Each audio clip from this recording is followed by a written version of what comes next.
너는 가서 이스라엘의 장로들을 모으고 그들에게 이르기를 여호와 너희 조상의 하나님 곧 아브라함과 이삭과 야곱의 하나님이 네게 나타나 이르시되 내가 너희를 돌보아 너희가 애굽에서 당한 일을 확실히 보았노라.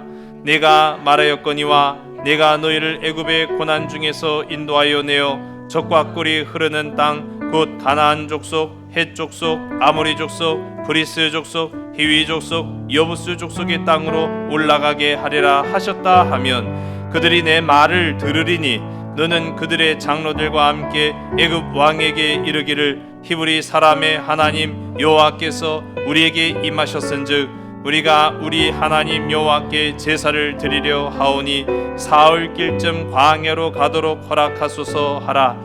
내가 아노니 강한 손으로 치기 전에는 애굽 왕이 너희가 가도록 허락하지 아니하다가 내가 내 손을 들어 애굽 중에 여러 가지 이적으로 그 나라를 친 후에야 그가 너희를 보내리라.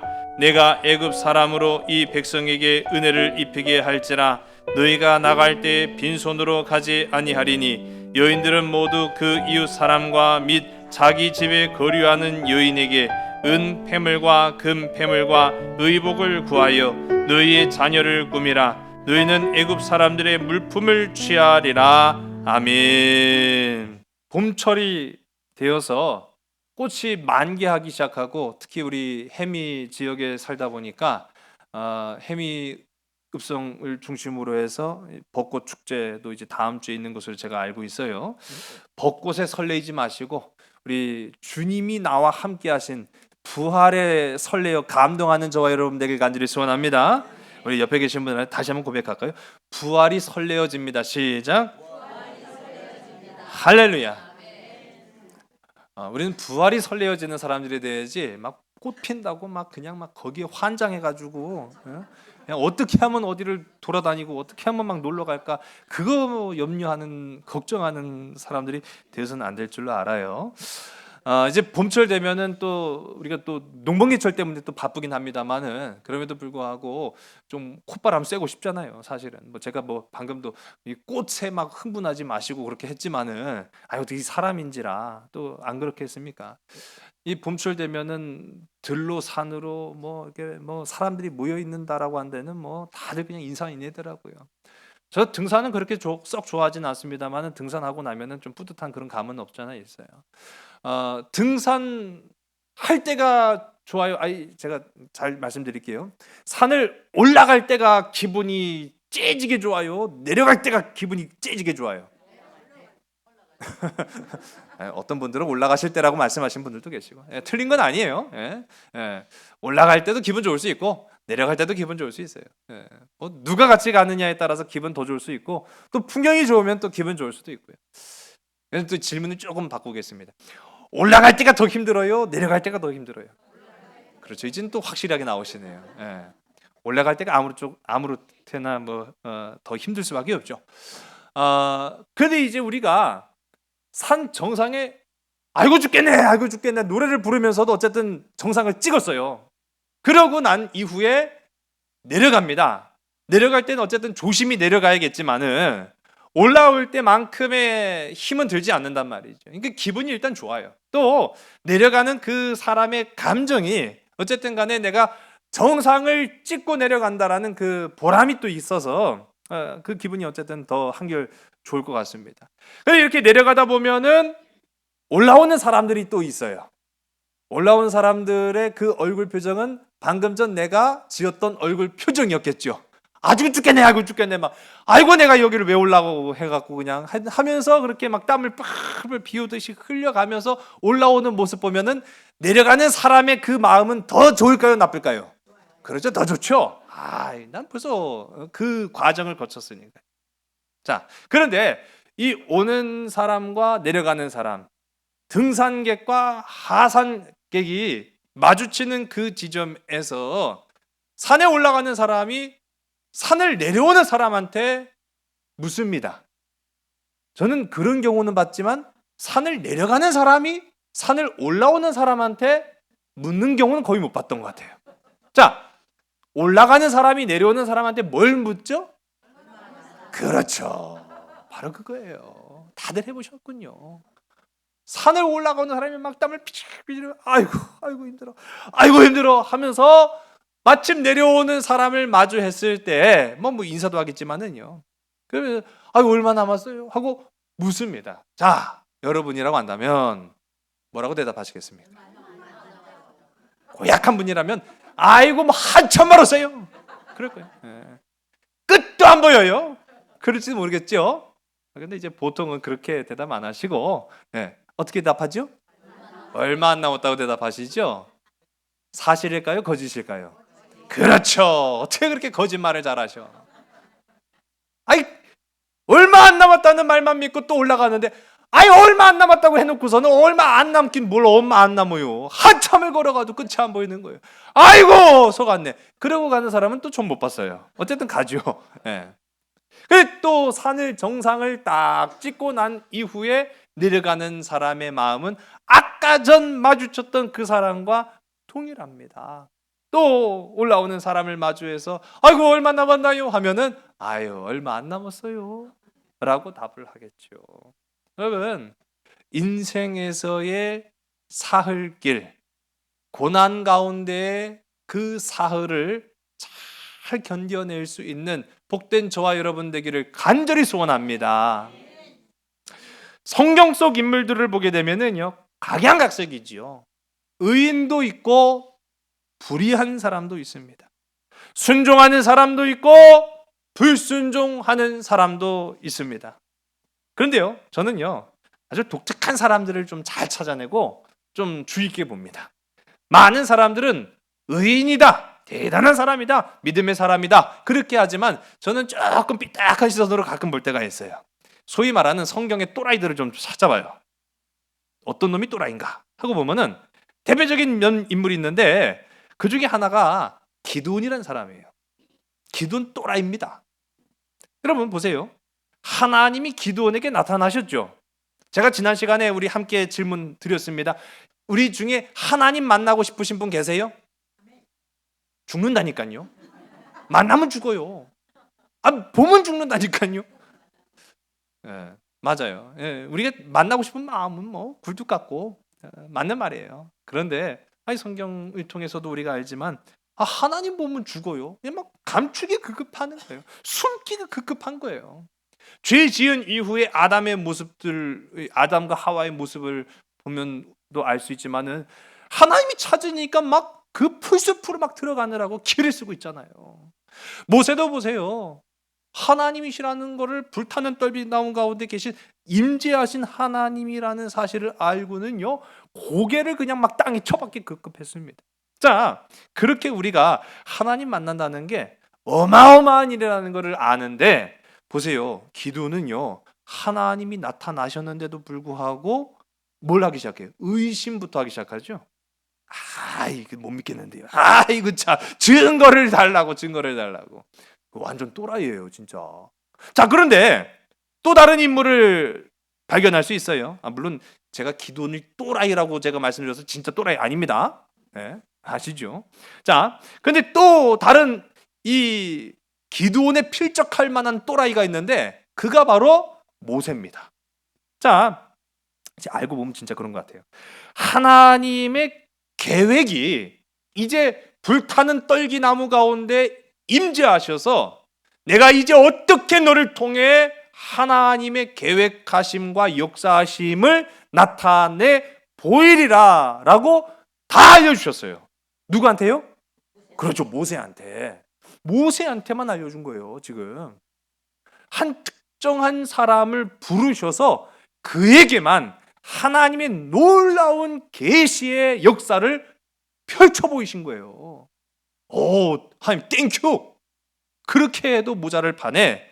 자, 우리 지난 시간과 오늘 말씀 또 다음 시간까지 좀 살펴보겠습니다만은 이 모세의 반응은요, 그런 상당히 부정적이었다라는 거예요. 부정적이었어요. 대단한 거예요. 네가 뭔데? 하나님, 이 모세가 뭐길래 지금 이런 부정적인 태도를 보입니까? 저는 이제 성경을 이제 그런 측면을 또 보니까요, 모세 보통 또라이가 아니더라고요. 자, 그런데 이 모세가 하나님의 부르심, 하나님의 명령하심에 이처럼 부정적인 반응을 보인 이유가 있어요. 자, 그거 알면은 나도 그럴 수 있구나. 나도 그렇구나 라는 생각을 해요. 모세가요, 이렇게 하나님이 나타나셨고 하나님이 말씀하셨는데도 불구하고 하나님의 명령 앞에 부정적인 까닭은 그가 착각했기 때문인 거예요. 여러분, 신앙생활 하면서 착각하지 마시기를 주의 이름 간절히 소원합니다. 특히 말씀 앞에 서 있을 때 착각하는 것이 아니라 온전히 주의 은혜에 사모되어서 순종하시기를 주의 이름 간절히 소원합니다. 주님의 말씀 앞에라고 제가 분명히 말씀드렸어요. 주님의 말씀 앞에. 자, 이 착각. 모세는요, 하나님이 너는 이제 내 백성 이스라엘을 구원할 구원자로 내가 불렀다라고 했을 때 모세는 어떤 착각을 했어요? 어떻게 했을까요? 바로 내 힘으로, 나의 힘으로 이스라엘 백성을 구원해야 된다라는 것으로 착각한 거예요. 그러니까 불가능하다라고 고백하면서 그러니까 부정적인 반응을 보였던 거죠. 여러분, 착각이죠. 모세가 모세의 힘으로 이루어야 되는 겁니까? 아니면 하나님의 능력으로 이루어야 되는 일입니까? 그렇죠. 바로 그겁니다. 그거를 우리는요, 나를 대입시켜 보는 거예요. 하나님이 나에게 말씀하실 때, 하나님이 나에게 선포하실 때, 하나님이 나에게 은혜 베풀어 주셨을 때에도 마찬가지예요. 나의 삶 속에, 나의 가정 가운데, 나의 일터 속에 우리는요, 내 힘으로 해야 된다라고 때로는 착각하면은 어떤 반응이 나타납니까? 하나님 앞에서의 이 모세처럼 부정적인 반응을 보이는 거예요. 못해. 이거 안 돼. 안 된다라고 말하는 거죠. 여러분, 오늘 이 시간 이 고난주의를 통하여서 십자가를 묵묵히 지고 가신 예수 그리스도의 그 순종이 오늘 이 시간 하나님의 말씀 앞에 서 있는 저와 여러분에게도 임하기를 주의 이름 간절히 소원합니다. 십자가의 순종이 그래서 참 중요하고 귀하다라는 것을 우리가 볼 수 있는 거죠. 하나님 나라의 역사는요, 그래서 지금까지 이렇게 십자가의 순종으로 이루어져 왔다라는 것을 우리가 성경의 한 장면 한 장면을 통해서 한 인물을 통해서도 우리가 발견하게 되는 겁니다. 우리 출애굽기 3장 4장에서 이 모세는요, 불타는 떨기나무 앞에 선 순간부터 그 불타는 떨기나무를 떠나는 그 순간까지 하나님과 계속 대화를 나눕니다. 근데 그 대화를 나누는 것이 제가 처음에도 말씀드렸는데 대략 한 13번 정도의 대화가 주고 오고 가요. 자, 그런데 이 대화가 방금도 말씀드렸지만 순종적이지 않았어요. 모세 태도는요, 상당히 부정적이었고 심지어는 하나님과 말싸움하고 있습니다. 논쟁적이었어요. 논쟁적. 모세는 하나님의 말씀하시는 그 순간순간, 매 순간순간마다 토를 달았어요. 토 달았다는 말은요, 별로 좋은 반응이 아니죠. 하나님이 그렇게 해라 라고 하면 예, 하겠습니다. 그렇게 해도 시원찮은데 잠시만요. 아닌데? 그런 식인 거예요. 매 순간순간 단 한 번도 하나님의 뜻 앞에 순종적인 태도를 보인 적이 없어요. 모세를 보니까. 또라이죠. 보통 또라이가 아닌 거예요. 자, 자신의 존재를 막 부정합니다. 내가 누구기에? 라는 반응이에요. 그럼 이 말은 겸손일까요? 교만일까요? 교만입니다. 예, 맞아요. 하나님이 지금 모세를 부르셨는데, 그러니까 하나님이 부르시지 않은 상황 가운데에서 막 땅을 치며 회개를 하며 하나님의 간절히 찾으면서 하나님 내가 누구길래 라고 하는 그 고백과 하나님이 이제 그에게 사명을 부셨단 말이에요. 내가 너를 쓰겠다. 내가 너를 통해 일을 하겠다. 라고 했는데 아이고 내가 누구길래 라고 하는 것은요, 창조주 하나님의 존재를 부정하는 겁니다. 이건 굉장한 교만이죠. 또 심지어는 하나님의 이름을 물으면서 하나님의 존재에 관해서 막 따집니다. 따진다라는 거예요. 따진다. 모세 말을 보면은 점점 더 심해져요. 이게 간이 배 밖으로 나온 사람이 아니고서는 이럴 수가 없는데 처음엔 어떻게 반응합니까? 모세야 모세야 불렀을 때는 처음에는 이 모세가 막 굉장히 초월적이고 기이한 현상이잖아요. 불타는 떨기나무 가운데에서 나무는 사그러지지 않으며 여전히 그 불이 막 임하고 또 그 가운데 하나님의 막 지음하신 명령이 막 선포가 되니까 아 이게 보통 일이 아니구나라는 것을 이제 모세도 직감한 거예요. 그러니까 부르실 그 처음의 순간에는 아유 내가 여기 있나이다라고 이제 고백을 해요. 그런데 그 다음에 어떻게 합니까? 또 말씀하시니까 그 다음에는 내가 누구기에라는 그런 시큰둥한 대답이 오는 거예요. 그 다음에는요 오히려 아 당신이 누굽니까?라고 하는 하나님을 추궁하는 그런 장면까지 등장합니다. 오늘 본문에도 있지만은요 이 하나님이 모세에게 관하여서 모세와 이 대화를 나누실 때 심지어는요 하나님의 말씀하심에 침묵할 때도 있어요. 그래 보통 이제 사춘기 접어든 아이들이요 반응이 꽉 모세 같죠. 아 싫어, 아 못해, 아 안 해. 그런 반응이잖아요. 우리 다 그런 시기를 거쳐오지 않았습니까? 그러면서 엄마의 아빠의 그 이야기가 다 잔소리죠. 듣기 싫어요. 심지어는 아 했던 얘기 또 하고 또 하고 또 하고. 나중에는 애들이요 대답이 점점 짧아지다가 어떻게 해요? 대답 안 하죠. 대답 안 해요. 말하는 사람만 천불이 나는 거예요. 야 들었냐? 알았냐? 그러면 그러고 마는 거예요. 아 냉랭합니다. 이건 부모 자식 간의 관계지만 쫓아가서 그냥 막 한 대 그냥 주워받고 싶은 그런 마음이 들 때도 저도 있어요. 예. 아 대답도 안 하는 거예요. 진짜 못 들은 줄 알았는데 한 3번 말하니까 그러고 말아요. 아 참 맹랑하죠. 지금 모세가요. 사실은 지금 그런 반응이에요. 하나님 앞에 섰는데 이게 하나님 앞에 서는 기회가 쉬운 기회가 아니거든요. 그럼에도 불구하고 하나님을 의심하고 부정하고 심지어는 추궁하고 침묵하는 이 모세의 냉랭한 반응 앞에 그래 하나님은 어떠한 반응을 보이십니까? 뭐 이런 또라이가 다 있어 미쳤나? 죽을래? 그렇게 말씀하지 않으셨죠. 아주 친밀하게. 여러분 하나님은 사랑의 하나님이신 줄로 믿으시기 바랍니다. 우리가 하나님에 대해서 이렇게 추궁하고 심지어는 의심을 품고 하나님의 부르심에 침묵할지라도 하나님은 끝까지 나를 포기하지 않으시는 사랑의 하나님이신 줄로 믿으시기 바랍니다. 그 하나님이 오늘 이 시간 저와 여러분의 삶 가운데 임하길 간절히 소원합니다. 하나님 답을 주세요. 아 근데 심지어는 제가 지난번에도 말씀했지만 야곱에게도 주지 않으셨던 아주 놀라운 답들까지 쫙 이 모세한테 풀어 주십니다. 하나님의 이름까지 이제 알려 주신 거죠. 자, 그리고 나서 하나님의 이름만 알려 주신 게 아니라 이제 네가 애굽에 가서 어떻게 행동을 해야 하느냐라는 것까지도 다 설명을 하셨단 말이에요. 오늘 우리가 함께 읽은 본문 16절의 말씀을 함께 읽으면 시작. 너는 가서 이스라엘의 장로들을 모으고 그들에게 이르기를 여호와 너희 조상의 하나님 곧 아브라함과 이삭과 야곱의 하나님이 네게 나타나 이르시되 내가 너희를 돌봐 너희가 애굽에서 당한 일을 확실히 보았노라. 아멘.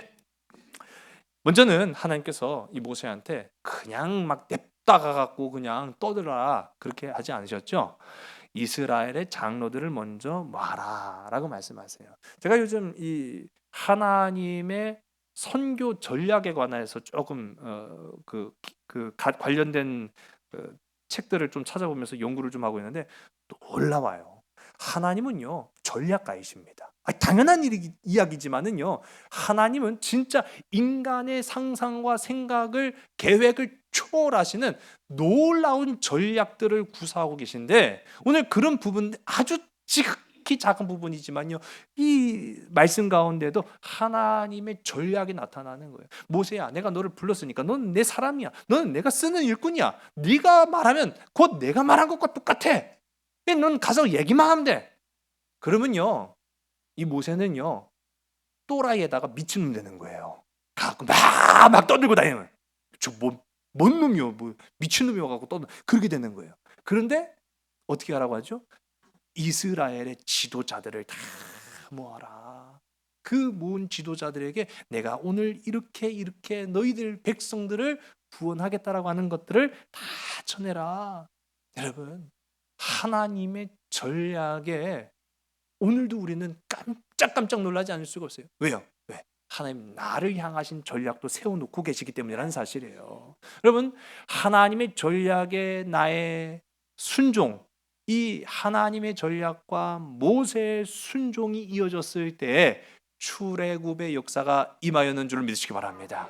그럼 오늘 우리에게도 마찬가지예요. 하나님의 전략과 나의 순종이 결합이 되면 내 삶 속에도 하나님 역사가 이루어지게 된다는 사실이에요. 우리 17절과 18절의 말씀을 함께 읽습니다. 내가 말하였거니와 내가 너희를 애굽의 고난 중에서 인도하여 내어 젖과 꿀이 흐르는 땅 곧 가나안 족속, 헷 족속, 아모리 족속, 브리스 족속, 히위 족속, 여비스 족속의 땅으로 올라가게 하리라 하셨다 하면 그들이 내 말을 들으리니 너는 그들의 장로들과 함께 애굽 왕에게 이르기를 히브리 사람의 하나님 여호와께서 우리에게 임하셨은즉 우리가 우리 하나님 여호와께 제사를 드리려 하오니 사흘길쯤 광야로 가도록 허락하소서 하라. 아멘. 하나님이 너희 이스라엘의 고난당하는 모습을 보시고 그들의 부르짖음을 들으셨고 그리고 너희들을 약속의 땅으로 내가 올라가게 할 것이다 라고 하는 얘기 계속 반복적으로 나타나고 있어요. 계속 반복합니다. 왜요? 하나님은요 약속의 하나님이시거든요. 우리 사람은요 내가 한 약속 잊어버립니다. 그래서 우리는 잊지 않기 위해서 어떻게 합니까? 계약이라는 걸 하잖아요. 계약. 공증하고 계약하고 뭐 증인 서고 막 하면서 서류로 남기고 하는 모든 일들 다 뭡니까? 약속을 잊지 않기 위함이라는 거예요. 그러나 이러한 약속도 사실은요 일방적으로든 쌍방이든 어쨌든 간에 계약서가 없든 간에 사람은 잊어버릴 수 있어요. 잊혀집니다. 그러나 수천 년 수만 년이 지나도 나를 향하신 하나님의 약속, 구원의 약속은 잊혀지지 않는 줄로 믿으시기 바랍니다. 누구로 인하여서요? 전적으로 하나님으로 인해서. 내가 있는 게 아니라 하나님이 잊지 않으시기 때문인 거예요. 그래서 우리가 지금 창세기 3장까지 말씀을 보았습니다만 계속 끊임없이 하나님이 들으시고 보시고 인도하시고 이끄신다라고 말하고 있어요. 오늘 여러분 삶 속에 하나님이 여러분의 삶의 고난의 소리를 들으시고 고통의 모습을 보시고 그 삶을 구원으로 인도하시고 생명으로 이끄시는 줄 믿으시기 바랍니다. 그분이 나의 하나님이시라는 거예요. 그걸 잊지 말라고 지금 성경은 계속 말하고 있어요. 이렇게 하면 그들이 너의 말을 들을 것이다 라고 모세에게 다 일러주십니다. 여러분 진짜 그런 것 같아요. 그래서 잠언서 16장 3절은 이렇게 고백합니다. 너의 행사를 여호와께 맡기라. 그리하면 내가 경영하는 것이 이루어지리라. 아멘. 하나님은 모세에게 끊임없이 강조하시는 거예요. 끊임없이 강조하십니다. 역사를 이루는 것은 너의 힘이 아니다. 너의 힘이 아니다. 나다. 역사의 그 주관자는 나고 너는 내가 부르고 쓰고자 할 때 순종하면 된다. 순종하면 네가 나에게 너의 삶을 맡기면 내가 너의 삶을 경영하리라. 할렐루야. 여러분 이게 바로 하나님이십니다. 우리가 잠언서 16장 3절은 굉장히 유명한 말씀이죠. 근데 4절도 굉장히 유명한데 잘 안 봐요. 잠언서 16장 4절을 보면 이렇게 고백을 하고 있습니다. 화면을 함께 보시고 함께 있으면 시작. 여호와께서 온갖 것을 그 쓰임에 적당하게 지으셨나니 악인도 악한 날에 적당하게 하셨느니라. 아멘. 하나님이요 악인도 쓰신다는 거예요. 어떻게 하게요? 악한 날에 쓰기 위해서. 악한 날에 쓰기 위해서 악인도 쓰시는. 그러니까 4절의 말씀, 우리 잠언서 16장 4절의 말씀 보면 하나님께서는요 선한 사람을 쓰시는데 그 선한 사람이라고 하는 사람은 착한 사람이 아니에요. 하나님 앞에 나의 인생을 맡기는 순종의 사람을 말하는 거예요. 하나님은요 선한 사람도 쓰시고 의인도 쓰시지만 불의한 자도 쓰시고 악한 자도 쓰십니다. 온갖 것을 다 그 쓰임에 맞게 쓰시는데 악인도 쓰신다. 악인도 쓰신다. 여러분, 저는 이 잠언서 16장 3절은 너무나 잘 알고 있기 때문에 참 마음에 새길 이야기지만은요, 잠언서 16장 4절은 내 영에 새겨야 돼요. 여러분, 내 행위로 하나님의 나라가 이루어지는 것이 아닙니다. 순종할 때 하나님의 나라가 이루어집니다. 여러분, 이왕 하나님을 따르고 신앙생활을 한다고 한다면은 선하게 쓰임 받길 간절히 소원합니다. 악하게 쓰이는 자도 있다라고 성경은 말하고 있어요. 선하고 신실하게 쓰임 받는 복된 저와 여러분 우리 모두가 되기를 주의 간절히 소원합니다. 우리 옆에 계신 분들한테 우리 서로 이렇게 고백합시다. 선하게 쓰임 받읍시다. 할렐루야. 하나님은 모세한테요, 이제 그 이스라엘의 장로들을 불러서 내가 너한테 이제 계획을 세운 것, 출애굽의 계획을 이렇게 다 설명하면서요, 이제 그 설명이 이해가 된 장로들과 함께 어디로 가라고요? 그렇죠, 애굽 왕 바로 앞으로 가라고 얘기해. 와, 이게 더 무서운 거예요, 더 무서운 거예요.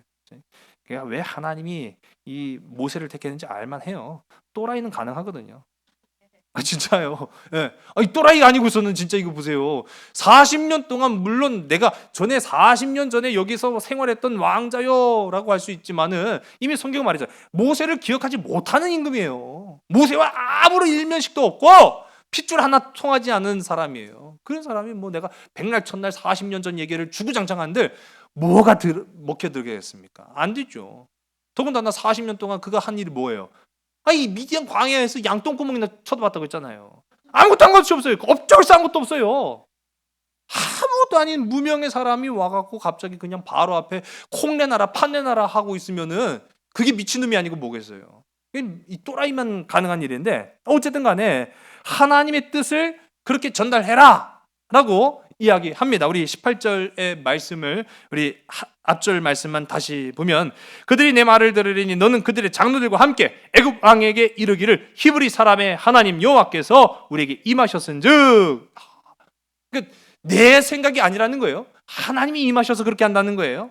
우리 하나님 여호와께 제사를 드리려 하오니 사흘 길쯤 광야로 가도록 허락하소서 하라.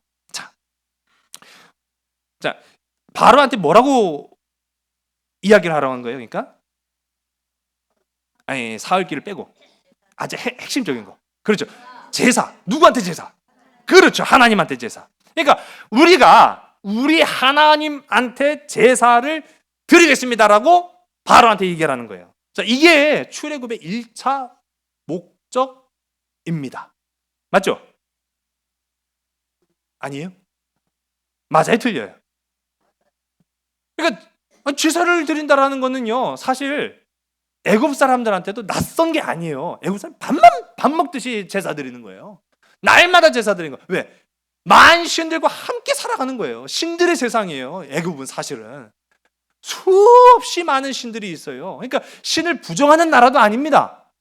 그런데 이 애굽 안에 이스라엘의 백성들을 끌고 나가겠다고 하는 이 모세의 요구는 독특한 거예요. 왜? 아니, 여기서 제사를 드려도 되잖아. 그런 거거든요. 그 얼마든지 그럴 수 있죠. 아니, 우리가 제사 못 드리게 하는 것도 아니고, 제사 드려. 우리 집 마당에서 드려도 되고, 옆에 집 마당에서 드려도 되고, 제단에서 드려도 되고, 다른 신이 있는 제단을 살짝 좀 치워놓고 거기다가 하나님 제단 만들어도 되고, 얼마든지 가능한 거 아니에요? 그런데 이 모세가 하나님의 명령을 따라서 이제 그들에게 이제 전해야 될 얘기는 조금 달랐죠. 거기서가 아니라 어디서?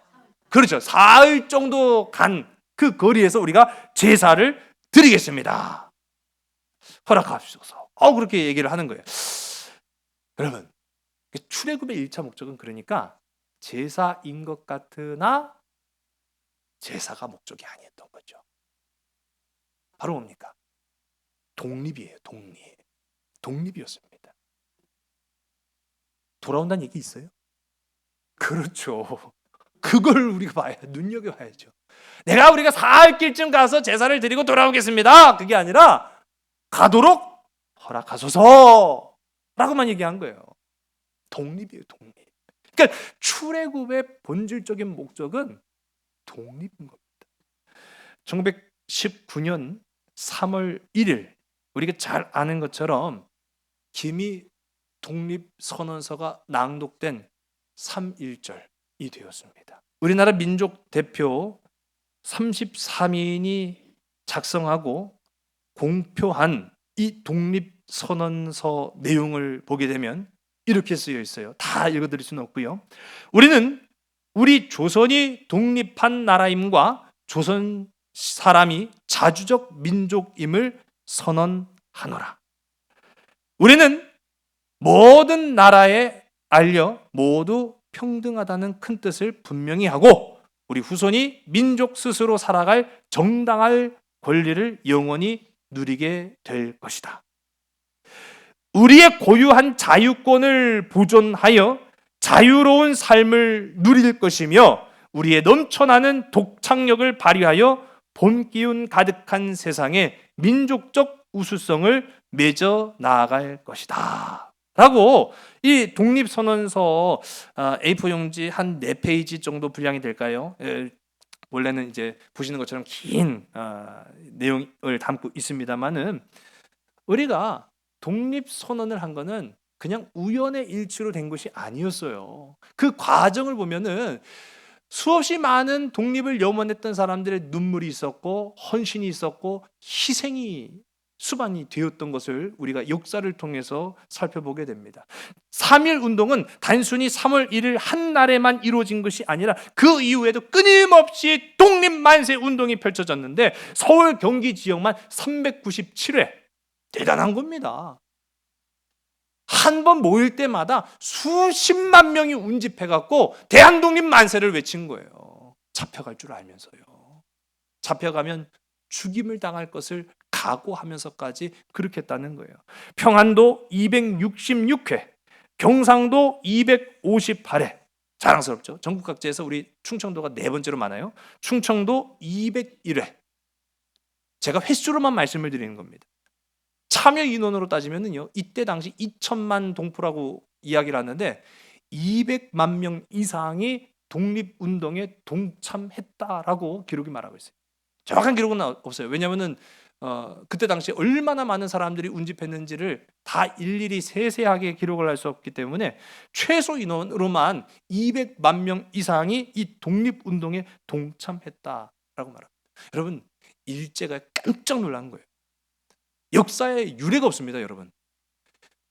지배를 한 나라에 그렇게 지배를 당했던 백성이 이토록 끊임없이 그들을 고통스럽게 만들 걸 알면서도 고난을 당할 것을 알면서도 핍박을 받을 것을 알면서도 죽임을 당할 것을 알면서도 끊임없이 우리는 독립을 원한다, 독립을 원한다 외쳤던 나라가 우리 대한민국입니다. 자랑스러운 나라예요. 대단한 나라예요. 여러분, 지금 이 모세가 하나님의 부르심의 명령을 따라서 순종해서 애굽에 가서 해야 될 일이 바로 이겁니다. 독립을 시키라는 거예요. 독립을 시키라. 결코 쉽지 않은 일이었겠죠. 여러분, 그리고 오늘 이 말씀을 통해서 그 결코 쉽지 않은 하나님 나라의 역사가 우리의 삶에 이루어지길 간절히 소원합니다. 우리 19절과 20절의 말씀 우리 함께 보겠습니다. 시작. 내가 아노니 강한 손으로 치기 전에는 애굽 왕이 너희가 가도록 허락하지 아니하다가 내가 내 손을 들어 애굽 중에 여러 가지 이적으로 그 나라를 친 후에야 그가 너희를 보내리라. 아멘. 하나님도 이미 모세에게 말씀하셨어요. 쉽지 않을 것이다. 쉽지 않을 것이다. 그러나 모든 것을 하나님이 예비하셨음을 성경을 통해서 우리가 보게 됩니다. 하나님은 바로가 쉽게 그 백성을 내어주지 않을 것을 알려주셨지만 하나님의 강한 손이 개입하여서 그 애굽 백성들을 침으로 말미암아 너희는 자유를 얻게 될 것이다 라고 약속하시는 거예요. 여러분, 하나님의 치심, 하나님의 역사하심이 오늘 저와 여러분의 삶 가운데 임하길 간절히 소원합니다. 성경을 보면은 하나님이 강한 손으로 치셨다라고 말하고 있어요. 근데 재밌는 부분이 있어요. 치다, 이 치다, 그 말 그대로 치는 거예요. 진짜 막 때리든지 막 이렇게 치든지 이건 물리적으로 치는 거예요. 똑같은 거예요. 자, 그런데 이 치다라고 하는 말이 출애굽기 2장 12절에 나와요. 누가 칠 때 나오죠? 누가 칠 때? 때려 죽였는데. 그렇죠. 모세가 애굽 사람을 쳐 죽이니라 라고 할 때 그 치다라는 것과 오늘 우리가 함께 읽은 성경 속에 하나님이 내가 강한 손을 쳐서 라고 하는 그 치다라는 말이 똑같아요. 똑같은 치다예요. 그러나 똑같습니까? 다릅니까? 그렇죠. 다르죠. 하나님의 치는 힘과 모세 치는 능력이 다르다라는 것을 우리가 성경을 통해 보는 거예요. 사람의 치는 힘은요, 결국은 죄로 이어질 수밖에 없는 거죠. 그러나 하나님의 치심의 역사는 어떻게 됩니까? 구원과 해방의 역사로 이어진다라는 사실을 오늘 이 말씀을 통해 기억하시기 바랍니다. 놀라운. 그게 하나님의 은혜를 구한다는 게 바로 이런 거예요. 내가 막 쳐갖고 원통한 걸 해결하겠다고, 그냥 내가 내 문제를 해결하겠다고 막 육체적으로 막 치고 뭐 어떻게 치고 어떤 수단과 방법을 동원해서 내가 치고 해결 안 돼요. 하나님이 치셔야 된다라는 것을 오늘 성경을 통해 우리가 보는 거죠. 오늘 우리 함께 읽은 본문의 말씀인데요. 우리 20절 가운데 다 나왔습니다만은 이 20절 가운데 내가 여러 가지 이적으로라고 말하고 있어요. 여러 가지 이적이다. 우리 히브리서를 보면은 이걸 니플레오타이라고 말하고 있는데, 이 니플레오타이라는 말은 번역할 때는 여러 가지 이적이라고 표현했지만 이 원어적 의미를 보면 상상을 초월하는 것들이라는 거예요. 인간의 생각과 상상을 초월하는 것들을 내가 너의 손길을 통해서 애굽에 보여줄 것이다. 그래, 그걸로 내가 탁 치겠다라고 말씀하시는 거예요. 여러분, 이 상상을 초월하는 일들이 뭐죠? 그렇죠. 바로 10가지 재앙을 의미하는 거예요. 이후에 우리 좀 살펴보겠습니다. 이 10가지 재앙은요, 진짜 그야말로 상상을 초월하는 것들이에요.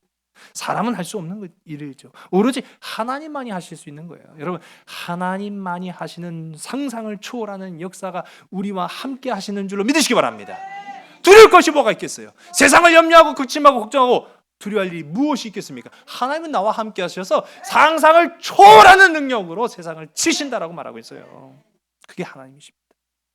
오늘 우리가 함께 읽은 21절과 22절의 말씀을 함께 있으면 시작. 내가 애굽 사람으로 이 백성에게 은혜를 입히게 할지라 너희가 나갈 때 빈손으로 가지 아니하리니 여인들은 모두 그 이웃 사람과 및 자기 집에 거류하는 여인에게 은 패물과 금 패물과 의복을 구하여 너희의 자녀를 꾸미라. 너희는 애굽 사람들의 물품을 취하리라. 아멘.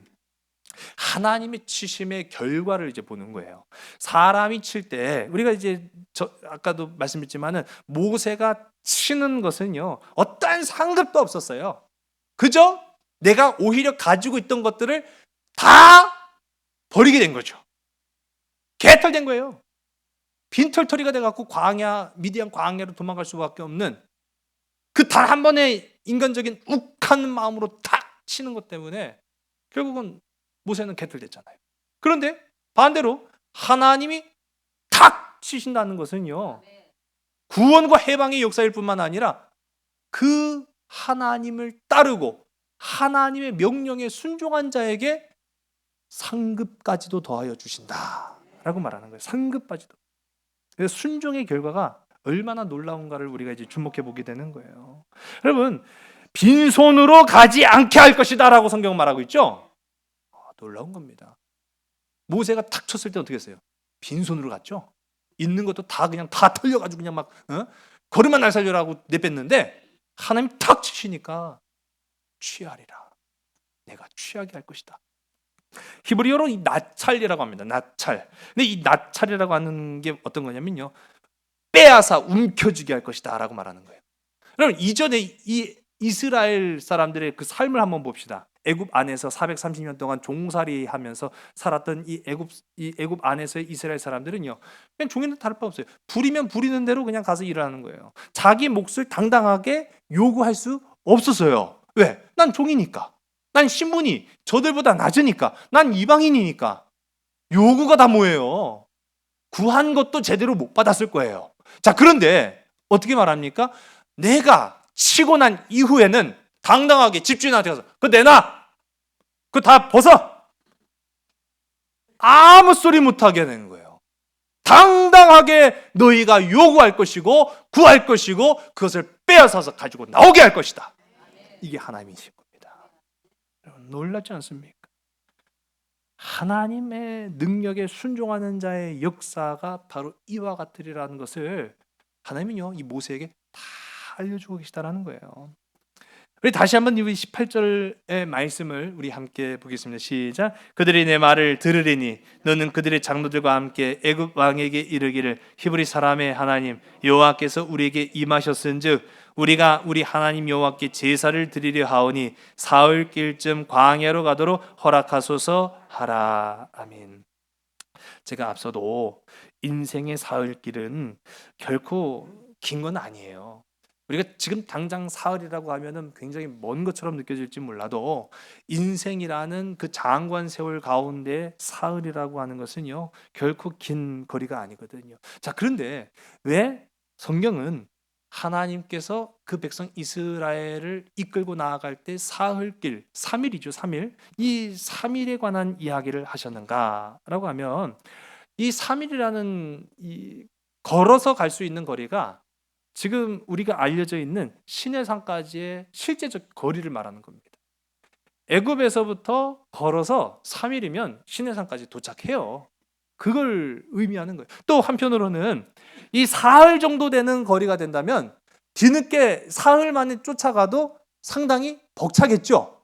그러니까 한편으로는 적의 간섭을 피할 수 있는 최소한의 거리를 이 사흘로 잡기도 합니다. 자, 그런데 우리 이제 이 출애굽의 역사를 이미 알고 있으니까 제가 질문을 드리는 거예요.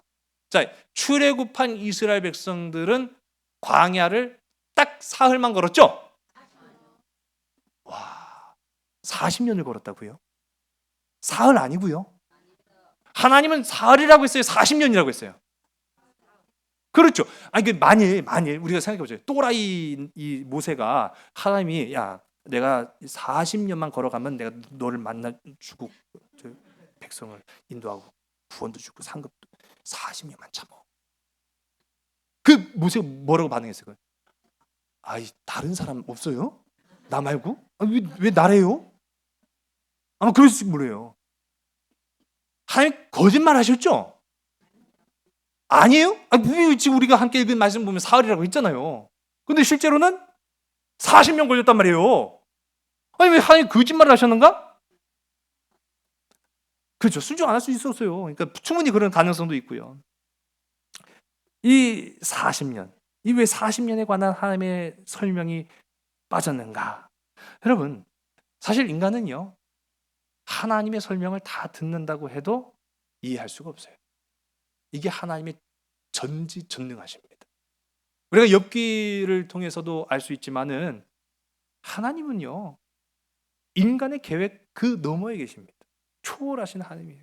만일 모세에게 그 40년들의 그 세세한 일정들을 다 미주알 고주알 설명한다고 해서 모세가 지금보다 더 충성했을까요?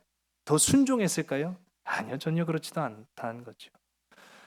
하나님이 어떻게 보면 지금 이렇게까지 설명하신 것도 유례가 없는 사건이라고 제가 말씀드렸죠.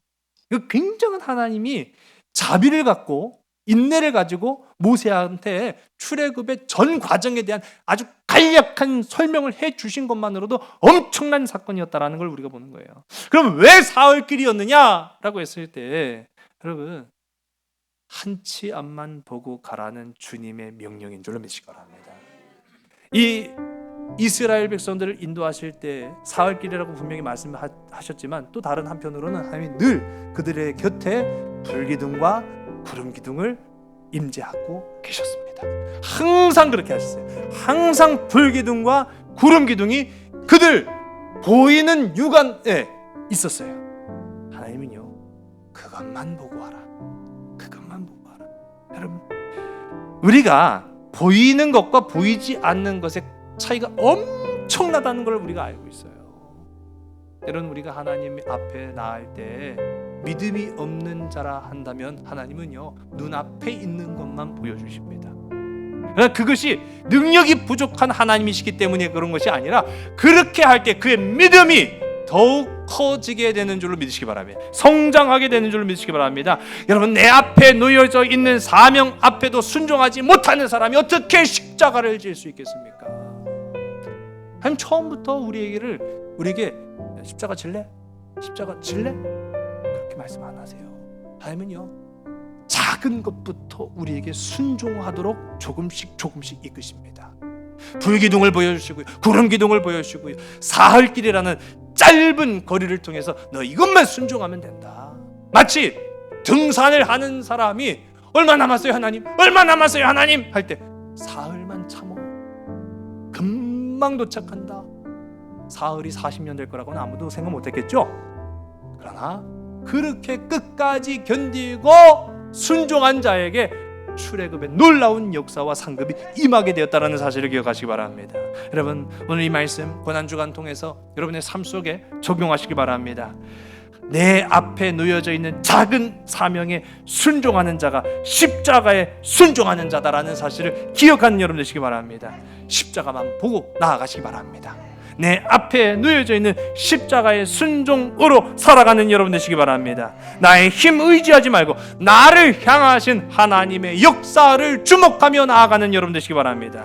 어떤 사람은요, 사흘길을 40년처럼 걸어가는 불순종의 사람이 있는가 하면, 어떤 사람은요 40년을 사흘처럼 순종하며 걸어가는 순종의 사람도 있다라는 사실입니다. 이러한 자들이 하나님의 영광으로 세상을 취한다라는 것이죠. 영광으로 세상을 취하는 십자가의 증인들, 저와 여러분 우리 모두가 다 되기를 주의 이름 간절히 소원합니다. 기도하시겠습니다. 살아계신 아버지 하나님, 모세에게 나타나셔서 사흘길의 역사를 이루게 하신 놀라운 하나님의 긍휼하심과 사랑하심을 우리가 오늘 이 시간 마음속에 새깁니다. 나의 삶 속에도 내가 지금 비같은 고난을 맞이할지언정 인생의 사흘길을 끝까지 참고 견뎌냄으로 말미암아 40년을 사흘같이 순종하여 하나님의 예비하신 축복을 맛보아 누리는 우리 모든 삼손 가족들, 믿음의 신명들 되게 인도하여 주시옵소서. 고난을 주와 함께 당하였으나 주와 함께 부활의 영광 가운데 머무는 우리 모든 믿음의 백성들 다 되게 인도하여 주실 줄을 믿사오며 참 사랑이 되시는 나사렛 예수 그리스도의 이름으로 감사하며 간절히 기도드렸사옵나이다. 아멘. 창조의 사랑이 나를 빚으시고 따스한 숨결 날 온전케 하네. 태초부터 영원토록 그 사랑 내 영혼 붙드시네. 내 모든 삶 속에 참 길이 되시고 이 길 끝에서 날 안아주시네. 내 평생에 모든 순간 그 사랑 내 삶을 인도하시네. 내 삶의 주인이라 깊어진 하루의 끝에서 나 고백하리라. 내 삶의 주인이라 깊어진 하루의 끝에서 나 고백하리라.